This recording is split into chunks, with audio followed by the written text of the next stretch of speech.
Seeing Beyond, Living Transformed is a spiritual crossing of the threshold to the world of being a truly expanded human being.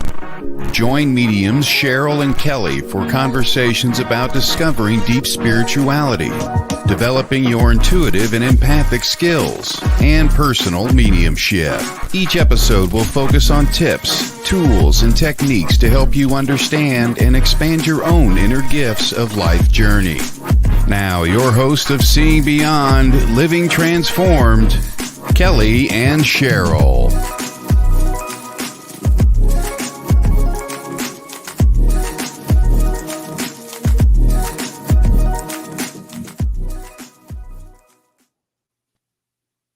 Good evening, everyone. Welcome to Seeing Beyond Living Transformed. It's a wonderful week. We see people logging on with us this evening. Welcome, everyone. Come on in the room. We want to say hello to you, and also we have a special guest this evening. But before I bring Jeffrey Peck on, I do always want to say hello to my colleague, Kelley Eckhardt. How are you, Miss Kelley? I'm great. So happy you're here this week, Cheryl. Yeah, thank you. Thank you. Right. My plans changed and I was able to be here, and I'm so happy I am because there's a special guest tonight. We have Jeffrey Peck with us this evening. And Jeffrey, before you introduce yourself and tell people all about you, I just want to share with everyone, we've had Jeffrey on the show before, and we've had many of you ask to have him back. Jeffrey does have a website, jeffreypeck.com, and he's also going live on his social channel tonight on his YouTube. So please say hello to us if you're on YouTube this evening. We'd love to hear your comments. Also, Kelley Eckhardt and I are also on our social media as well. So we're both on Facebook and YouTube as well. And I think we're able to see all of your comments coming in. Yay! But if we miss anything, please send your questions to questions@seeingbeyondradio.com. All right, let's say hello to Jeffrey. Hi, Jeffrey. How are you this evening? Hi, everybody. It's good to be back here. Thank you so much for having me. It's so good to see you girls. It's great to have you here, Jeffrey. We're happy to have you. We love your energy. Yeah. We had so much fun last time when you were with us. And tonight we invited you back, and it worked out great because tonight is our part 2 episode of Unraveling the Mystery of Your Dreams. So this is a part 2 episode, and Jeffrey was so excited to jump in because he has some stories he'll be sharing about healing and dreams. And in the interim of our last show about dreams, Kelley's been having lots more crazy dreams. About. My gosh. Oh yes. my God. Well, let's let Jeffrey introduce himself first. Yes, because not everybody knows him. I know he's been on before, but why don't you share a little bit about yourself first, Jeffrey? Hi, everybody. So my name is Jeffrey Peck, and I am an evidential psychic medium, like Kelley and Cheryl. And you can find me on YouTube and all the social media, Jeffrey Peck Medium. I have a podcast called Something Super Spiritual, which is found on all the podcast platforms and on YouTube. And just briefly, I opened up to my spiritual senses in 2006 after I became attuned to Reiki. So it happened kind of midlife for me. I mean, 36, that's close to midlife. But I was 42. I was 40. Yeah.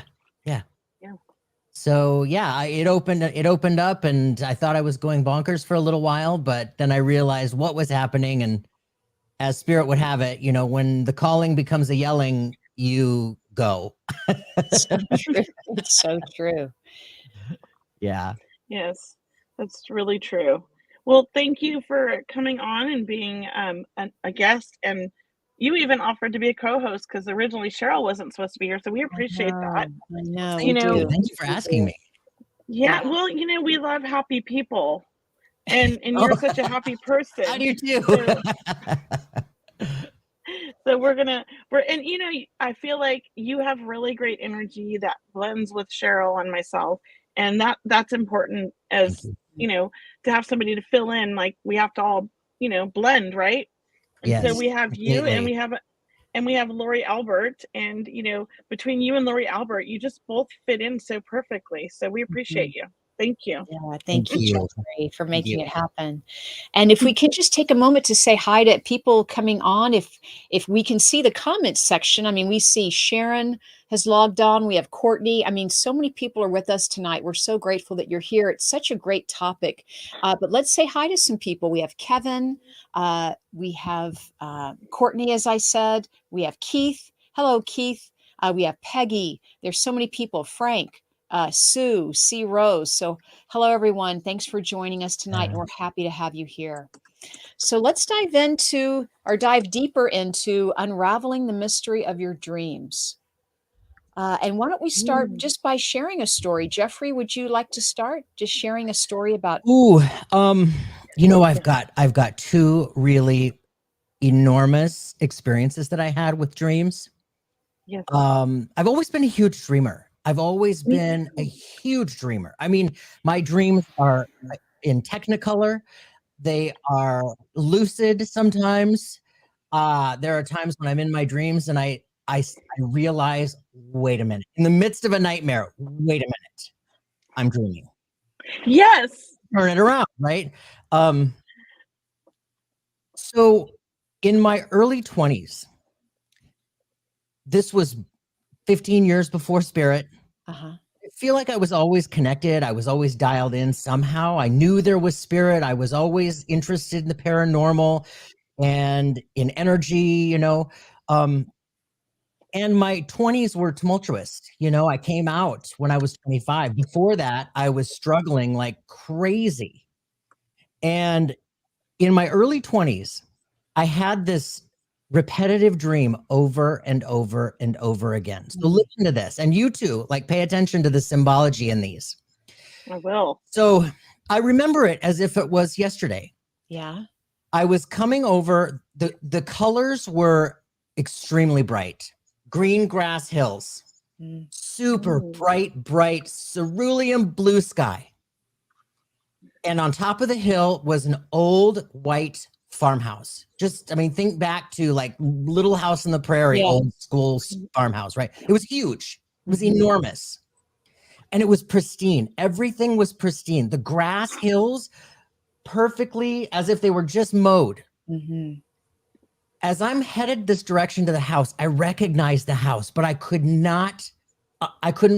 didn't know why I recognized it, but I recognized it. As I'm walking towards the house, I just felt this pull.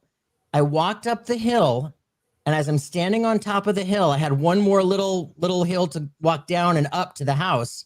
Somebody came running out of the house towards me, angry, upset that I was there. And as quickly as they came running out, pulled out a gun. I heard a gunshot and I felt it right here. Wow. And I went down. Past life memory. I had this dream probably 12 times. You did. And then repetitive dreams. And then the time where it changed, and it was exactly the same. Exactly the same. Until that last dream when I felt it hit my forehead. I went down and I realized, wait a minute. And I opened my eyes. Yeah. I felt the trickle of blood go down my forehead. Ooh. And I stood up because I thought, no, I'm going forward. And I wanted to know who that was. Who was shooting me? Who didn't want me there? Right? It was me. Oh.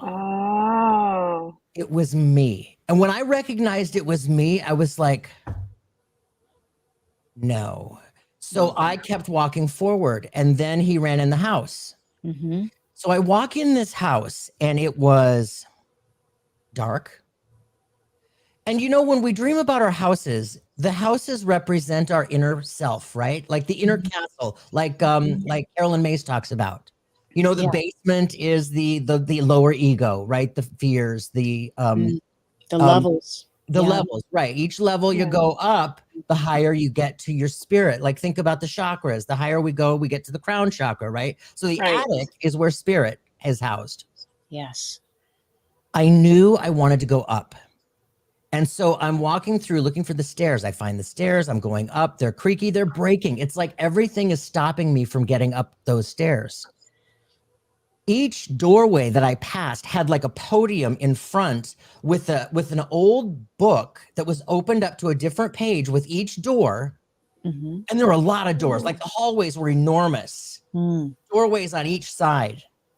And each page that this was open to in front of each book, they were different. And they were written in like a language that I wouldn't even know. I mean, I would say Greek, but I think if I saw Greek today, I might say, oh, that's Greek, you know, because I would recognize it. This was like an ancient, antiquated, symbolic language. Yes. Yes.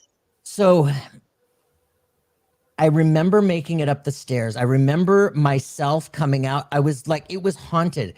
The haunting, you know, like we see on paranormal shows, you know, I would get dark shadows running across the hallways. And I realized as I got closer to the attic, that was me the whole time. Oh, Trying to stop me from getting up. It was my ego trying to stop me from recognizing. Yes. And I got to the top, and that's where all the light hit me. And it was like I was flooded with this knowing and this like aha. Like I feel like I'm emotional now talking about it, because it was then where I realized that I owed it to myself to truly be me. Yeah. Regardless. That's beautiful. It took me a couple years after that, but that was the impetus for me to coming out. And also I know that looking back, it was also the impetus to me recognizing spirit within myself, recognizing spirit without, and then everything that happened after Reiki, you know, was just like, I get it now. And my ego was just afraid, like trying to keep me. Yes. No, it's okay. No, we're better down here. We're better down here. contained, right? Where it can control things. Control. That's a fascinating dream. I really like that. I've always dreamt vividly as well. I mean, since childhood.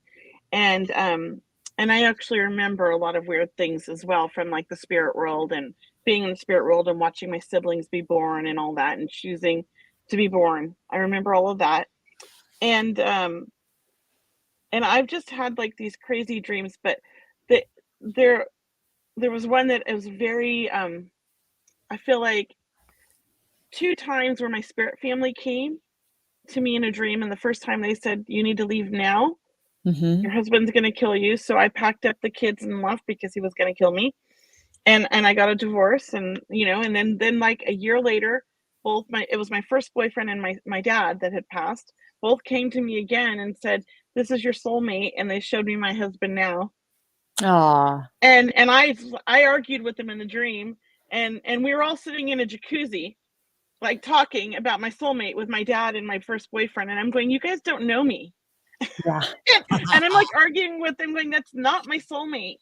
And so that's my husband now. And that was, you know, it was funny because I argued with spirit, and then I would go see a psychic because I like wanted to know what they got. And they were like, oh, your soulmate's right in front of you. You see him every day. And Paul, my husband now, he was my boss. So I did see him every day. And I was like, stop it. You guys don't know anything. So everybody was telling me this, confirming the dream or validating my dream. So I was like, man. But yeah, I gave in, and we've been together 18 years. Oh, that's awesome. Well, it sounds like that when you guys are paying attention to your dreams, and it sounds like you're remembering these dreams from years and years ago. And that's really what's so important, is that when they make that impact on you, you know, I do believe that's when we need to listen, especially having repetitive dreams, Jeffrey. I mean, 12 times, my goodness, you know. It was a lot. You know, after the Reiki was reintroduced into my life. I say reintroduced because I'm certain I've used it in the past. You know, you're a natural, right? Yeah. You're a natural. It's like when you learned it, you were probably like, I've done this before, right? Totally. Yeah, totally. Yeah. And the healing that took place within my dreams with the Reiki, like that I was like doing subconsciously or maybe super consciously, my high self, you know what I'm saying? Yes. So after I became attuned to the Reiki, now just a little backstory for me, I had a pretty difficult relationship with my father. We weren't ever really close. It was tumultuous at best. Okay. Yeah. So there were a lot of years that I didn't see him or talk to him. After 2006, and the Reiki started flowing and all of this stuff started happening, I had this dream one night. And now, mind you, I hadn't really thought about him up to that point that much. I hadn't really processed any of the trauma or the shame or the guilt or the anger. You know, I didn't do, and none of that, right? And I had this dream. I lived in Phoenix for that area for about 30 years. I'm walking through the Phoenix desert and it's hot, blazing hot. And it was silent. I'm walking through the desert. It's a little breezy. It's a blue sky. It's, you know, it's calm. And all of a sudden, like a loudspeaker, I hear this big, loud, booming voice in a really low, deep voice that says, "Who will give their life for this man, Robert Peck?" Wow. And I was like looking around. I was looking around and I thought, and then I just kept walking and I heard it again. "Who will give their life for this man?" And I heard it. And then I heard it the third time. I hear the same voice. It was louder this time. And I went, and so I started walking towards where it was coming from. I come over this hill and now I'm standing at the top of this amphitheater. And at the very bottom of the amphitheater, right in front of the stage, there are 5 judges sitting on the stage facing where the audience would be, which is me. And there was a man sitting in a chair facing them on the seat level at the bottom. Yeah. And it was my dad. Yeah. And then I heard the voice say again, "Who will give their life for this man?" Wow. And out of nowhere, I went, "Ooh, I will. I will. Oh my. I'll do it. I can do this. It's okay. I can do this." And immediately I woke up and I started thinking about it and I started to cry because there was no like resentment or like rolling eyes like, "Oh, I guess I will." You know, it wasn't that. It You was just did it without thinking. From the very core of compassion and mercy and grace and forgiveness. I said, I will. That's And beautiful. and all of a sudden the like it lit up, like the stage lights went on and it went so bright white light, and then boom, I woke up. How beautiful. And it's been changed. I've been changed ever since. And today we're friends. We're good. That's You know? beautiful. Yeah. You know, it's important to forgive while they're still alive if we can.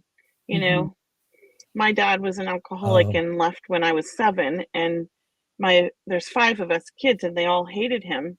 And I found him intuitively when I was 29 or 28, 29. I like intuitively found my dad. Like, it's crazy. And this is in like, I mean, I'm old, so this was a while ago. It was in the 90s. And so, you know, it's the strangest story, but I had a dream that he lived in Maryland. And so I looked at my dad's name in Maryland in the phone book and found him. Oh, But he had no phone number. He wasn't listed. So spirit told me where he was, right? That's what I always said, the dream. So I called his next door neighbor. And the neighbor's like, "Oh yeah, I know Ralph. He plays at church. He plays in the church band." And I said, "Oh no, that's not my dad. He's an atheist." They're like, "Oh yeah, that's Ralph. He's an atheist, but that's the only place he can play." And so I was like, "Wow." And he goes, "Here's his number." And I called and my dad answered. And it was such a healing phone call because I didn't get like all these excuses of why he was such a loser.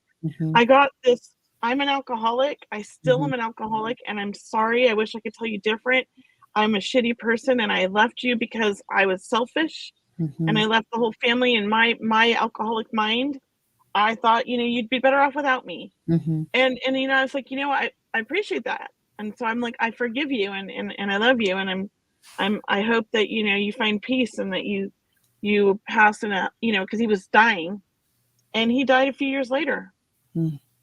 And then Wow. he's been my biggest guide in spirit. He's come to save me so many times. And he always says, I wasn't a dad for you in the living, but I'm going to be a dad for you now. Yeah. Oh, that's so Right. amazing. Yeah, that's Yeah. amazing. Both of your dreams are amazing. They're both healing. And Yes, so I mean, that's the power of dreams, right? That's what we it want is. to They're we want to amazing. voice to everyone. You know, people who are asking questions, we see questions coming in. For those of you that want to ask a question about dreams, please type them in the comments section or send us those emails. Send your And questions there's to our some emails. on But the Brianna yeah, put some questions in oh, good. the private chat too. So if you want to But look at those. yeah, how amazing to share your stories. It's a perfect time for people to realize that this is a way to heal and connect with your loved ones, whether they're here and you're having problems with them, or maybe they're departed and you're trying to create that healing. That's happening. That is happening. It is. You know, I say we go to bed and we're working.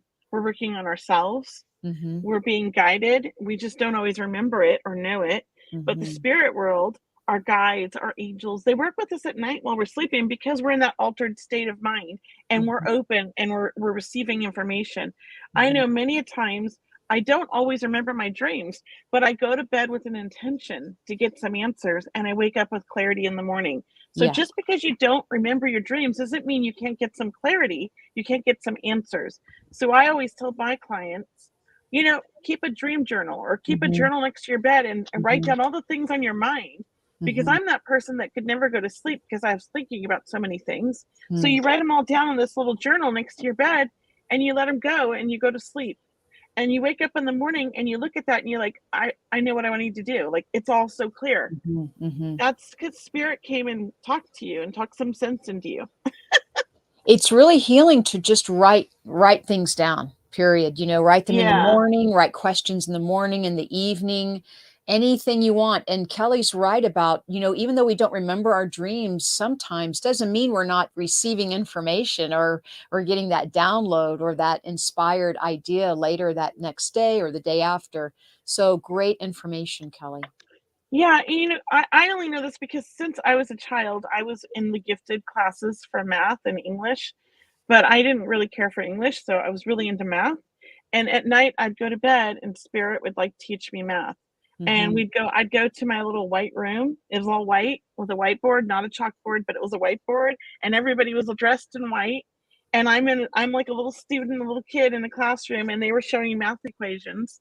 And as an adult, I started designing databases on my own because I taught myself Visual Basic.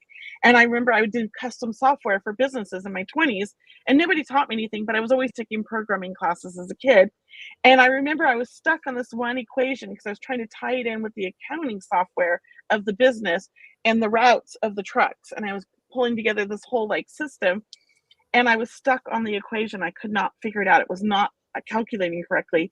I went Hmm. to bed that night and they showed me in my sleep because I asked for guidance. And I got up at 3 in the morning and went into the office to finish my database. And my Oh, office people thought I was crazy.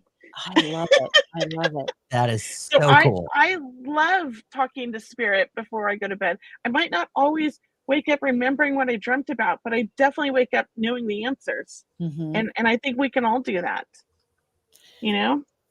I love working with the spirit world in those twilight hours and those early morning hours. I don't know. There's something about that connection that is just, I always feel strong. I wake up, I wake up feeling I need to write something down. Like I'll wake up feeling I need to channel something, a message, and I almost can't go back to sleep until I channel and write down this message from spirit. Yeah, I do that too sometimes. I love that. I love Mhm. that. Cheryl, you haven't shared any of your dreams. You know, my dreams have been more healing dreams, really. You know, I would have loved ones come to me and thank me for helping them when they were living. Or I've had loved ones, you know, my stepmom, who I was close to, but not, you know, but from a distance kind of thing. But we have gotten so strong in our, since she's been in the spirit world, that she's come into my dreams to tell me that she's my guide. So my dreams that I remember right here for tonight's show is more about people coming to me in my dreams and talking to me and telling me, hey, I'm here for you if you need help, or hey, I'm your guide, or thank you. So I haven't had any, what I don't have a lot, Kelley, is repetitive dreams. So when I hear people like Jeffrey say 12 times, I mean, that blows my mind, because I may have had a repetitive dream once or twice, but not a lot. So I'm always fascinated by that, Jeffrey. Yeah. Yeah, I have had a lot of repetitive dreams. As a matter of fact, the one where they told me to leave my husband, that had been coming to me for a good 2 months, and I was ignoring it. And that particular night that I finally stopped ignoring it, they actually screamed at me. And I heard it physically out loud, "Wake up." Mm-hmm. And in the dream, I was dreaming, but I woke up in the dream, if that makes sense. Mm-hmm. Yeah. And they're like, "Get out now. Yeah. You are going to die if you don't leave with your children now." So I was like, "Oh my God." I jumped up out of bed, I packed the kids, threw them in the minivan, and we left. Right. Ooh, I've that's I've definitely big. had those dreams where they wake you up. They're like, "Wake up Yeah, now. yeah. Something's happening. You need to be awake." Yeah. Yeah, yeah. So there's lots of great questions here. I want to start with some of the questions from last week, or a couple weeks ago, that Brianna posted, or maybe they're recent. I don't know, but I'm going to read this one here, you guys. Okay, so everybody Okay. tune in. And I don't know, it's from Cindy Garcia. So, hello, I've been with my husband for 21 amazing years. He is kind, generous, and sweet, a sweet soul. I dream every night, and he is never in my dreams. My ex-husband was abusive verbally, psychologically, and physically. Whenever I dream, I am in a relationship. He is my partner. I'm not happy with these dreams. Why is this happening, and what can I do? And I Mm-hmm. just want to say, I wanted to read this one because right off the bat, there's some healing you're trying Yes. to do, Cindy. And Huge. this is about you really kind of, I want to say, and because I've been in that same situation. My first husband was very abusive, and he's recently passed, and he's tried to come through, but I'm not ready to let him through. Anyways, I want to say, this is about you kind of letting go and taking care of you. It doesn't mean we forgive, like in the sense of like we forget, but you've got to let go of the pain in order to heal. And sometimes that's really difficult. I always thought I've done it, but recently I realized I'm still healing. Mm-hmm. So sometimes our subconscious mind or our spirit team, they're trying to help us process information that we haven't really processed. I would suggest journaling about this dream and about how you feel in the dream, and trying to figure out what you're trying to process, and try to heal from that and see if that works. I also suggest going to see an energy healer. It never hurts, and telling them that you're having this reoccurring dream, and that you want to figure out or let go of this, and let them do their work on you, because energy healers are amazing and they know how to figure that out. I know I've gone lots of times and they've helped me. So Um, what you guys go ahead, but that's my yeah. take on it. Yeah. I would just add for Cindy, thank you for asking the question. Also, what I'm getting is, yeah, it's coming off in layers, and there's a reason why you're dreaming this. There's always a reason why we have dreams, even though they may not be the ones we want to be dreaming about. But it is about addressing this healing with you and your partner. And also, I'd like to ask Cindy that because you can remember your dreams, see if you can't work through it in your waking state. See if you can't dream it, remember it in your waking state, like go through it again, ask those questions like, why am I dreaming this? Why are you here? What is it that you want to tell me? See, do a run through or a rehearsal, so to speak. So when you do step into a dream state again, and this comes up, I do Mhm. feel that might open some opportunity for you to receive some new insights. Yeah. We can talk in our dreams. We can change our dreams if we're not happy with it. Mhm. You know, Completely.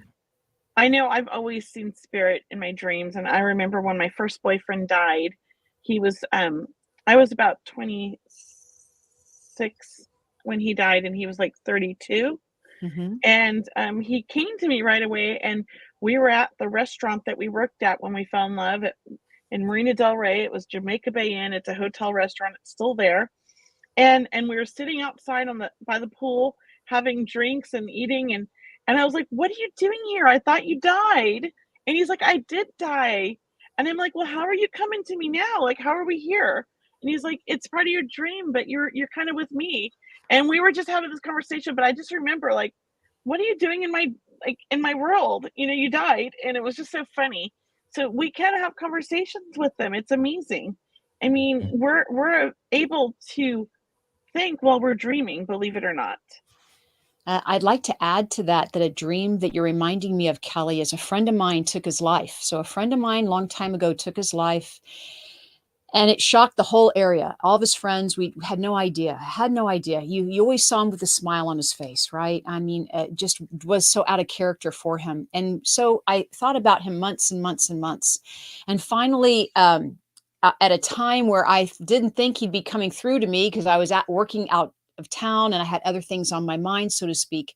He came through, and I think that's what happens is when we're so distracted, they step in. You know, they don't want us worrying about him. But when he did step into my dream, he was playing the piano like Jerry Lee Lewis. He was having a good old time, you know, talking about Great Balls of Fire and how happy he was, and wearing a tuxedo, and that he was fine. And it was just so healing for me at that time. So absolutely, we can talk to our loved ones in spirit. We can connect, we can think, we can receive such a beautiful healing. So now I know he's okay. I mean, I knew he was okay, but when you see it like that in a dream, it just makes it so much more impactful, right?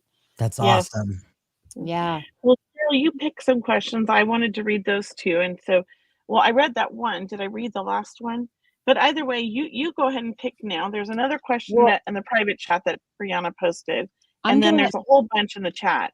I'm gonna chime in here, and someone in the comment section, Casey Castle and Jeffrey, if you'll answer this one, I feel like this one might be This something one? you'd like to. Yeah, I am a believer in astral projection while sleeping and actually having interaction with my husband's dream spirits. And that is why I wake up more tired the next day.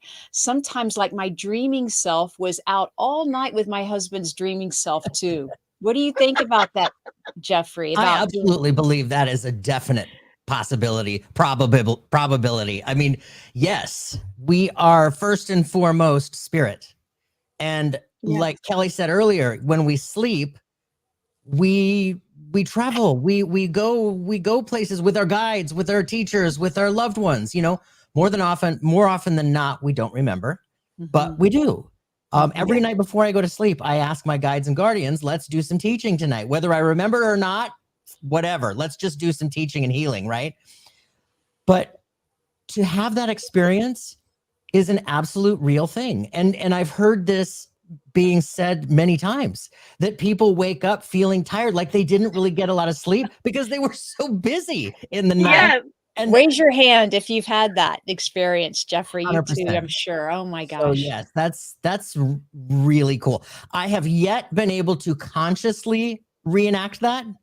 You know, a lot of people can consciously lay down, close their eyes, take themselves and go places. Yes. I haven't been able to do that. I have tried many, many times. I will continue trying, but it happens. It absolutely happens. Yeah. It just happens for me naturally, and it has my whole life. And I remember the first time I took a trans mediumship class, I was like, oh, I've been doing this forever. I thought everybody did this. I just remember thinking, that was easy. I was like, what? Like, this is so simple. Like, I didn't need you to teach me that. Yeah, I've been doing that since I was a child. I frequently lived in the spirit world and not here as a child. So I was very connected in that sense. Only because I think I had such a traumatic childhood that I wanted to go back to that spirit world, and it was such a great place. Probably.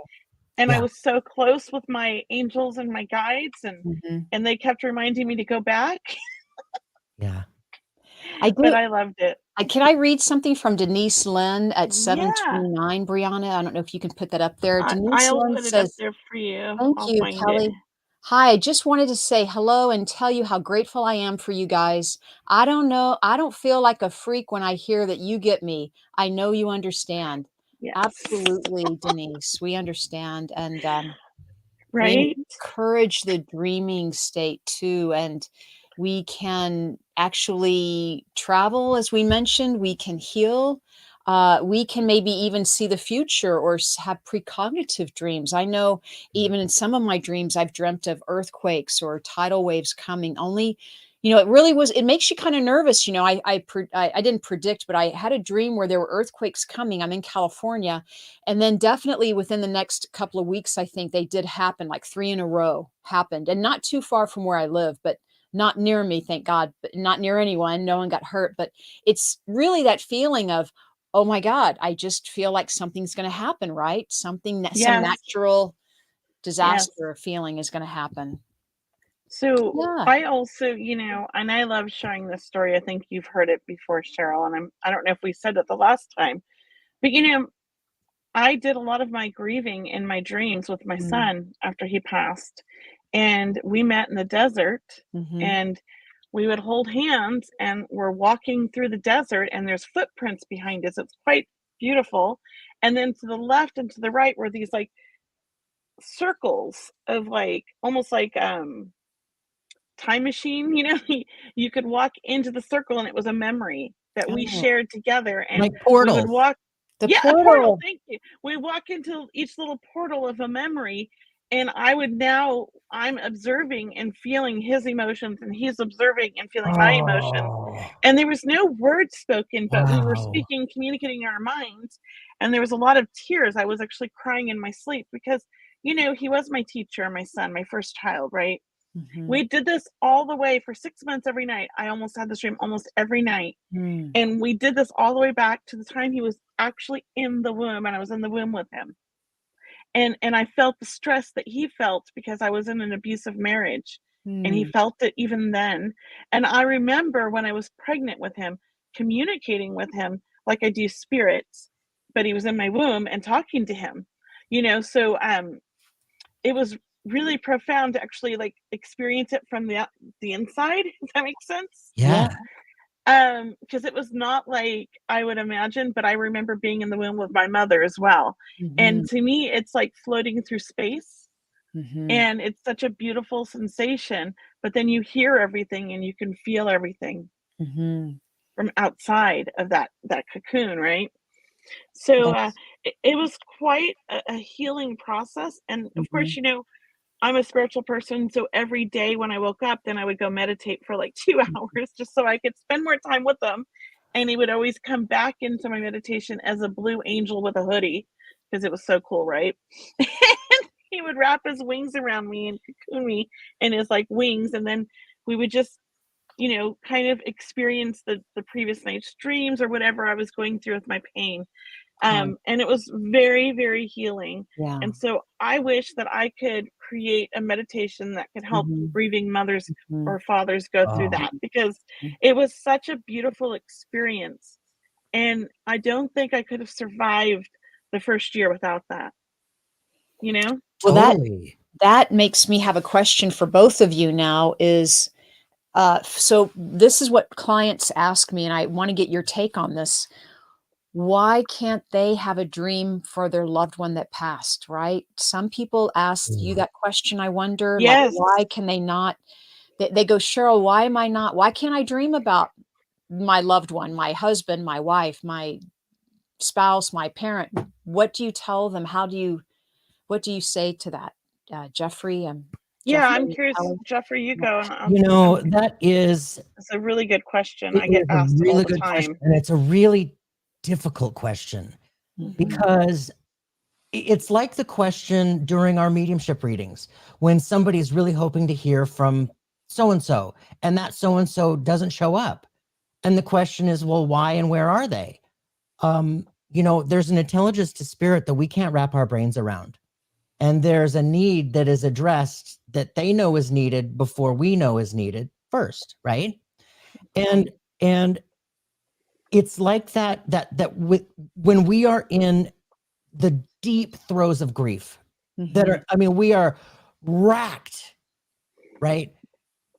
That can block us from experiencing anything outside because we're so caught up and walled up from the outside in to the inside out. We're just like, and it's not intentional. We're not trying to do it. We're just in pain. Mhm. Yeah. And that It can blocks block it. us. And I think that can be a lot of it. And also expectation. When we place expectations on spirit, we ask for a sign for this or a sign for that, or a dream about this or answer to that. It doesn't come on our timing. Time doesn't exist there. And it comes, but it might come, a week later or a month later. Maybe there's some healing to be done, maybe there needs to be an experience between now and the time they come, maybe from a therapist, maybe from an energy practitioner, maybe from Yeah. somebody who's been through it, that kind of has the manual, that they've Yeah. been Yeah. through it. And then they're like, you know what, let me show you the manual. This is what I did. And that kind of Yeah. starts to lower that wall a little bit, because we've got somebody here helping us through it. And it's the experience in this life that our soul is here for, first and Yeah. foremost. Mhm. And it's like you had mentioned earlier, Kelley, you were talking about the dash. It's healing within the dash. From the moment we're born, 1970, to the time that we pass, 1970-2070. Mhm. In that dash is when we experience, heal, grow, and all of that healing that happens exponentially is growth for our soul. Yeah. So Yes. it's things like that. It's big. It's not that they don't love you or they're not here or they don't want to. There's just things that we have to experience. I think that I just feel that we've got people and we're led to those people, and then they come when it's time. Does that make sense? It does. No, I love that. And I always tell my clients very much similar, the same thing. I also believe that not everybody remembers their dreams. That Like, too. my husband does not Mm. dream in color, and he doesn't remember his dreams. And that's because we're all different, we're all unique.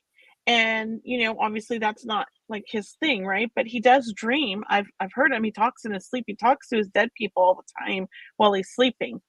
And he'll talk out loud. It's hilarious. So I know he's dreaming, but he doesn't remember them. So just because you don't remember them doesn't mean it's not happening. Mhm. And like you said, the grief blocks it. And that's true because I'm a vivid dreamer. I dream in color. It's like movies. It's real. To me, it's like there's no difference between this world and that world in the dream. Mhm. But when my son died, he was immediately, like, right away I saw him. That was devastating. But shortly after my son died, my bestest friend in the whole wide world, who had cancer, we thought she beat the cancer, and suddenly it came back and she died 8 days later. That devastated me. It was right after my son, a year later. And I went into I think it triggered my son's grief as well. And I went into like a deep Mm. depression. Mhm. And she came to visit me in a dream, and I tried to hold on to her in the dream, and I was doing this in my sleep, and I was Mhm. crying my eyes out. And my husband woke me up because I was screaming, Mhm. and he's like, "Are you okay?" And I was like, "I lost her." I was trying to hold on to her in the dream and not let her go back to the spirit Oh, world. And then she didn't come back for a year because I wasn't ready. Mhm. I just wasn't ready. And when she did come back, a year later, she brought me back to a childhood memory where we were so happy, and it was a beautiful memory, and we were with all of our friends, and it was like a happy time. And I didn't realize it was a dream visit at first. And then at the very end, she did her little smooch that she always does. She always kissed you right on the lips and said, "I love you." And then I realized I just visited with her. Oh, that's Yeah. nice. So That's nice. sometimes we're not ready. And I just want to step in to add on to that and talk about visitation dreams. We did talk about it last show, but oh. visitation dreams are so important. Jeffrey, have you had any visitation dreams that you know of Yes, and yes. And this was you before can I share with understood. us? This was totally before I understood. It was before 2006. My grandmother passed in 2002. And was aware of spirit. I believed that she was still around somewhere, right? Not to the extent that I know today. And I was going through a really, really tough time in that period. And my dreams were extremely active. When I'm going through high anxiety, I have high anxiety dreams, and they're apocalyptic, And in this particular dream, I was in the ocean on this little boat, and it was hurricane force winds. Ooh. And I have a fear of open water and deep water that I can't see to the bottom, right? Mhm. In real life, IRL, that is how I'm wired right now. And I was terrified. And when you're on water, symbolizes emotion, right? So I was Right. in this super high emotional state of fear and anger and resentment. And what do I do next? All this unknown, feeling alone. I was in this little boat. My grandmother was sitting right next to me. My Oh. grandmother was, she didn't say a word, but she was right next to me. And she was calm as a cucumber. She was zen. Now, let me tell you, in real life, my grandmother was nowhere close to zen.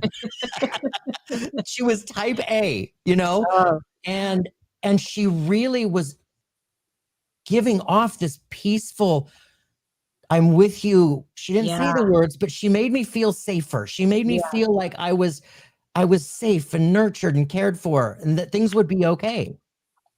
I never, ever forgot that dream, because I woke up thinking, that was different than a dream. I couldn't explain it, but I was like, that's that was right. different. It That's felt different. exactly right. Right. And then after 2006, and I'm on this journey with spirit, and then I hear somebody discuss the visitation. I was like, that was it. That's it. The visitation feels so much different than a regular dream. It does. Right. You know, even if they say nothing at all, it's them. It's still, but If you it's sometimes they a don't split verbally say second- it, but you have thoughts. What? You know, you don't verbally talk in dreams. Sometimes it's thoughts. Mhm. It's Mhm. communication non-verbally, right? Yeah, It's just that's how I communicate with my son in connecting my with dreams. Is developing. with my boyfriend that passed, we were actually talking in the dream. But my son, we never talk. It's just in our Mhm. mind. Mhm. Yeah. You know. So the visitation I had, as I mentioned last show, about because I do believe visitations, like you said, Jeffrey, are just incredibly, they're real. There's no way you can doubt that they didn't happen. I mean, you were there, it happened, your grandmother was there. I mean, it's just because my brother visited me. It was on New Year's Eve a couple of years ago, you know, going into New Year's, right at that time when I'm sleeping, right after the 12, you know, the ball drops. And he came to visit me in my bedroom. He came to sit on the edge of my bed. He came to check on me. He came to check on my mom to make sure she was okay. And it was such a beautiful, real, I didn't know if I was dreaming. I guess I didn't know I was asleep. That's how real it was, right? You're like, Mhm. I'm not sleeping. This is my brother coming to visit me. So when I did Yes. wake up, it was like, okay, I was awake now, but I was awake earlier too. You know, that's what it feels like. So it's just amazing. Yeah. I love visitation. I love that. I know. I love my visitation dreams Yeah. too. Yeah. I'll be honest. I used to have many of them as a child and growing up. But since I started developing, I don't have as many of those dreams because I think I do the work during the day, Mhm. you Mhm. know? And so I actually sleep pretty solidly. And the dreams I do have now are pretty comical. Good. Good. Well, Kelly, do you want to take a question or Yeah, let's there's see. so many great questions. Let me There pick one are. here. You know, there was a question earlier I wanna Yeah, address, if please, I may. Jeffrey. Yeah, Yeah. pick And one. Which it was one? early on. Somebody asked how they Yeah. start to understand dreams and what the meanings and this and for me Yeah. early on, Oh, somebody found because it. I was Thank such a you. big dreamer, I was so interested in understanding the symbology. So I Mhm. got a couple symbology books, like real, like symbols, big books, you know, of symbols throughout the ages. Mhm. Um, Symbols from different cultures, native cultures, symbols that we use today, you know, in today's world. And that really helped because you start to Yeah. develop that coding for the language of symbols. Mhm. Mhm. And not only that, but I started to just everything I could read regarding dreams, I would read.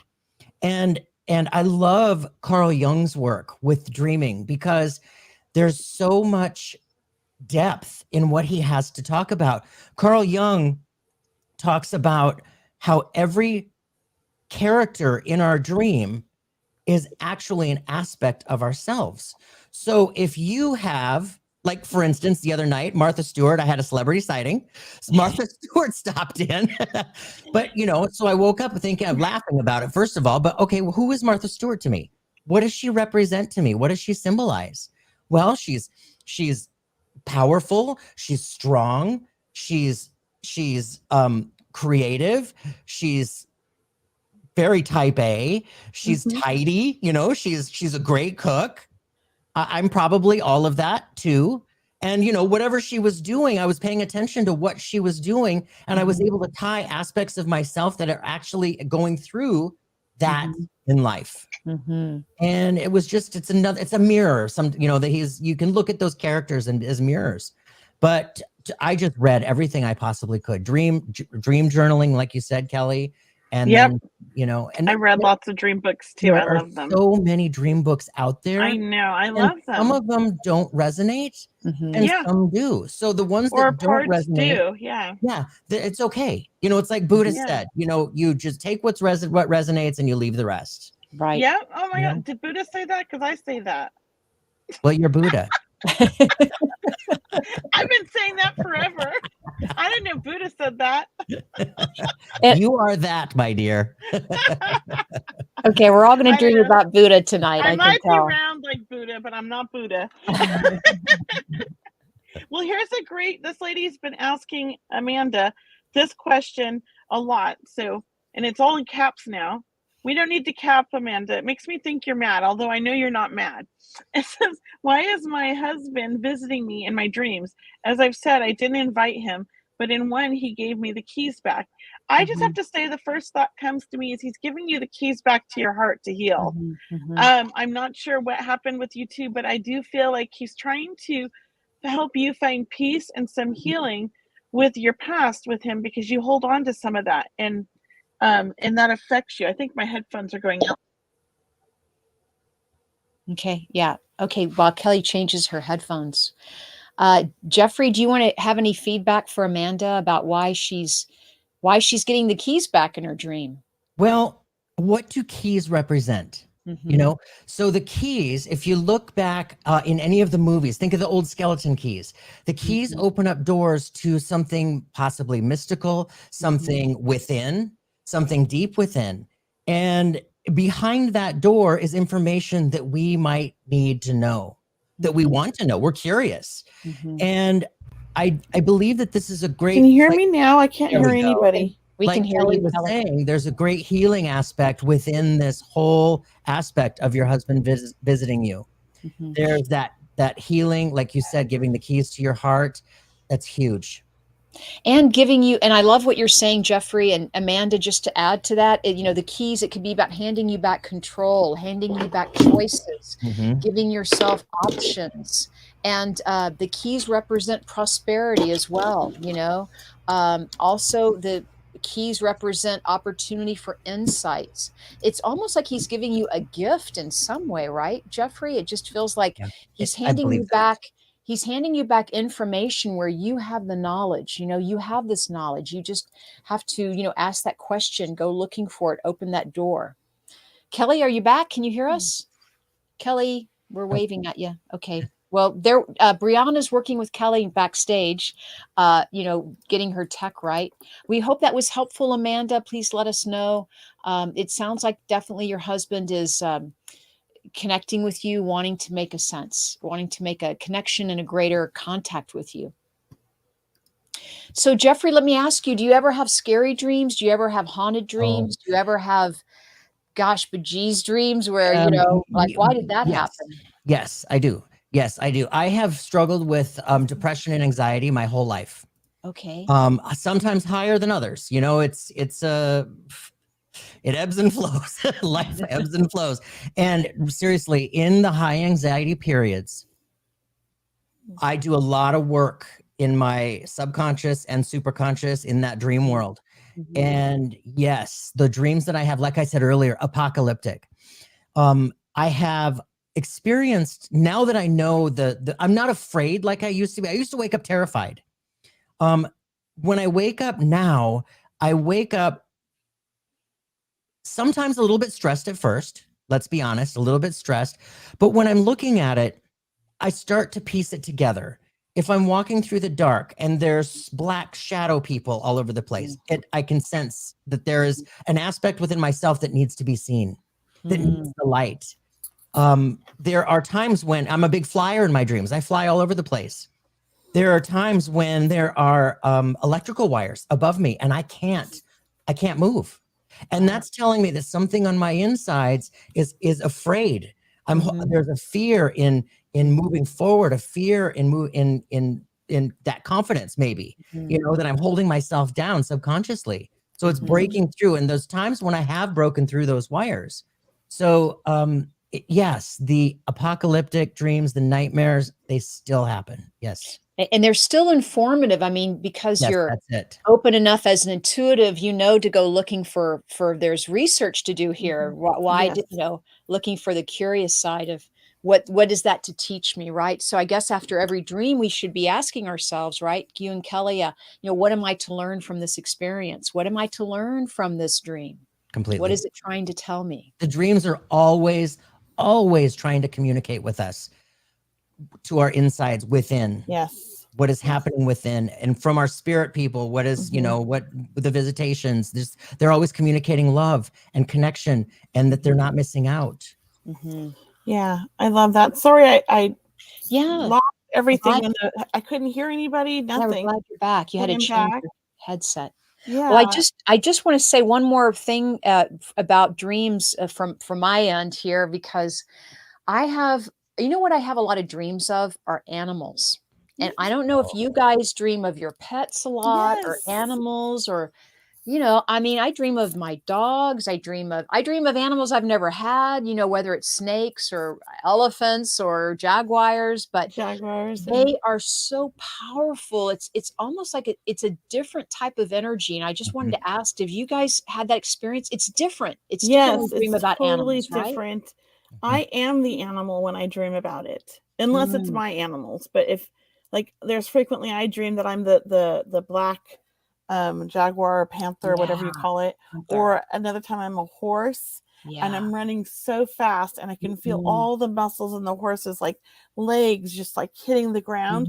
And as I'm running through different timelines of the world, and I'm seeing like all the lives I've lived in the dream. I mean, it's crazy. I love these dreams. I am such a dreamer. I should just write a book of all my dreams. I swear. I have crazy dreams. I'm already writing a book. Don't get me started. I'm trying to stay focused on that one. But yes, it's like, oh my gosh, that is my favorite dream, Cheryl, is when I dream of the animals. I know. And when I first started doing trance mediumship, I became an animal every time. And everyone that was watching me, because it was in a class that, they make people watch you, they're like, oh my God, she just turned into a Black Panther. Do you see her whiskers? Do you see she's got claws? Because I was like doing this, and I was like looking at my hands, and people were seeing what I was feeling. So I was like, I'm an animal. Kelley, that is so cool. I know. Or I was a horse once. I mean, like, I don't want to be compared to a horse, but the horse was beautiful. Oh, of course. And what about you, Jeffrey? Do you dream of animals at all? Or do you? Not like that. That. I wish I did. I know I'm weird. Yes, I do have dreams of animals. And when I see the animals, I look at it as another form of information. Like when you think of animal medicine, Native Americans and their animal medicine, we look at a horse, like you said, a horse, what does a horse do? A horse is graceful and fast. And helpful. They carry us when we need to be carried. They carry us through difficult places. Couldn't get through the desert without horses back in the day. Over the terrain, right?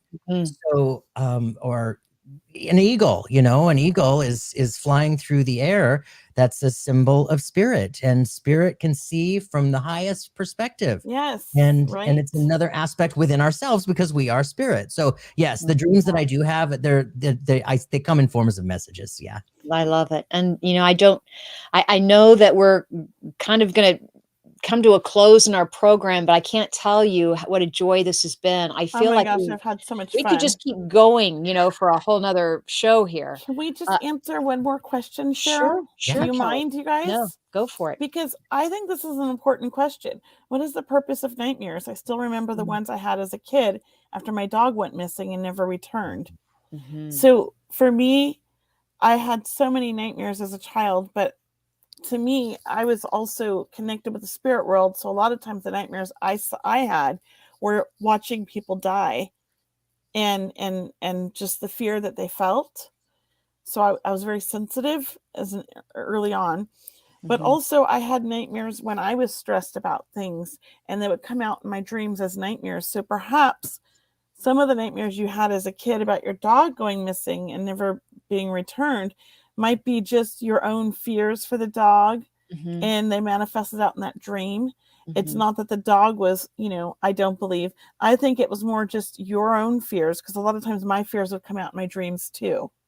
Totally. What about you guys?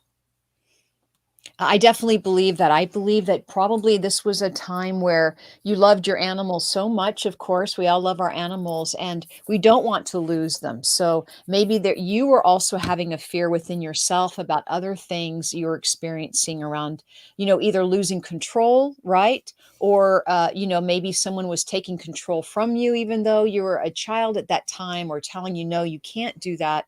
But it is about it's very emotional dream is why I'm saying that. It's an emotional dream about control, or controlling someone else's life too, or controlling the future.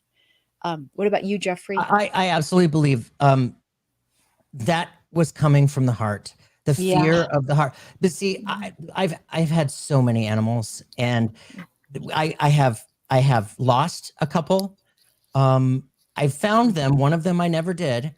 But I know that fear, and I know the feelings that I was going through, and I was imagining the poor thing lost at night in the rain, where there are coyotes out there. There are, all of that, and I was terrified for my little cat. And I understand that, and I think that those dreams were coming from your own heart, your own grieving, and that's just a completely natural process for your own psyche to work through. Yeah. To really show also how deep her love was for her animal, at such a young age too, right? Yeah, exactly. So Jeffrey, do you have anything you wanted to share with the everybody before we go? Like, tell them how to get a hold of you, or well, you guys, I have a podcast called Something Super Spiritual on anywhere you listen to podcasts. You can find it on YouTube at Jeffrey Peck Medium. You can find me on all the social medias, Jeffrey Peck Medium. And I want to impart, as we're talking about dreams, dreaming is such an important aspect of our own process as a human being. Working through our own emotions, our own mental states, working through as hypnotists who do past life regression, working through all of that. Spirit comes to us, as we know, our guides, our guardians, our pets, our loved ones, comes through, our high self comes through. It's always for information purposes. And when the visitation of your loved ones come through, it's a visitation because it feels completely different. Even if it's a split second, it is a love encapsulating feel. And they don't come through. I think more than anything, people need to know, if they have a bad dream about a past relationship, somebody who may have passed, that ended, say, abuse or something emotionally charged, and they have bad dreams about, that's not them coming down to berate you or punish you or shame you. No. That is your own grieving process. That's your own emotional process, working through all of that. So just know that when the visitations happen, it's love filled. Right. Oh, hi, Kevin. Thought that was a nice message. So Beautiful message. Hi, Kevin. That's lovely. Thank you, Kevin. Thank you. So Cheryl, did you want to share some of your upcoming events? I Yeah, know I you, just you do well, amazing things yeah, every week. thank you. Well, you know, everyone, I have my healing prayer circle on every Sunday night. You can join my healing prayer circle for free. And then I'm online every Sunday night doing meditations and prayer healing. Also, I do have a small group reading event coming up. That's May 18th. And that link is being put right below. Thanks a lot, Brianna. That it's the Circle of Love coming up for my May event. So please join me May 18th. It's a small group, so really limited to 8 people. And I'd love to see you there. I do have a large gallery reading event coming up May 23rd. And that way I'll be doing as many readings as I can during that hour and a half that we have. But I'd love to see you for any of our events. And thank you guys so much for coming tonight. And Kelley, let me hand it over to you. What events do you have coming up? So I have an online small group reading next week, I believe. And then I'm kind of off a little bit from readings for about a month because I'm having knee surgery next Friday, a week from this Friday on the 12th. So I don't know how I'm going to feel. So I took kind of everything off the board except for the radio show. But I am doing the small group reading on Thursday next week. It's at 6 p.m. Pacific Standard Time. You can go to my website as well to get tickets. And I just also put up all of my mentorships starting in the fall. So if you want to check those out on my website, you can look at that as well. Thank you, Brianna. And that's about it right now. I'm taking a little break for the summer because this girl's going to be traveling. I'm going to go to Peru and do ayahuasca, and then I'm going to go to the UK with Cheryl, hopefully, for a week in August. Yeah, and then you have a Egypt trip coming up, though. Yeah, and I'm going to be doing Egypt with oh my God, I just drew a blank. Jules Davis. Thank you, Jules Davis. Why do I do this? Jules Davis and we decided. I put the Egypt trip I originally had planned for 11/11 on hold and revamped it with Jules, and it's going to be a spectacular trip. We're going in February of 2024. So February 2024, we are going to experience meditations in the private chamber of the King's chamber. We have private time in there. We'll be doing meditations in both of those chambers. We also are going to be doing a meditation in the Sphinx. I don't know if I'm saying that right. And we're going to be teaching some classes on the off days that we're not exploring Egypt. So, and they're all voluntarily, like you don't have to go to any of these things, but we will be offering those. And we're just super excited to host this trip together. And we're getting ready to announce it and put it up on our websites in the next week. Okay. So be on the lookout for that. So excited. So this is a secret heads up announcement. Yeah. We've been working on it hard, putting things together. That's great. Super excited. Brianna's laughing at me. Okay, I'm 52, guys. Like, I forget things sometimes. Sorry. My brain, Oh, thank you, guys. I hate to say it's, good night, but it's been such a great show. Jeffrey, I mean, always, anytime, the door's open for you, and love having you, and thank you for making it. You're a champ for joining us tonight. Yes, thank you. We know our guests appreciated it, and thank you for creating this platform for us. And all that Kelley, you thank you shared for and having everything. me. And Yeah. Guys, we're happy to have you here. We want to wish all of you a wonderful evening, sweet dreams. You've been watching Seeing Beyond Living Transformed. We'll see you again next week. Namaste. Bye. The truth is here and now on WLTK-DB Talk Radio at WLTKDB.com.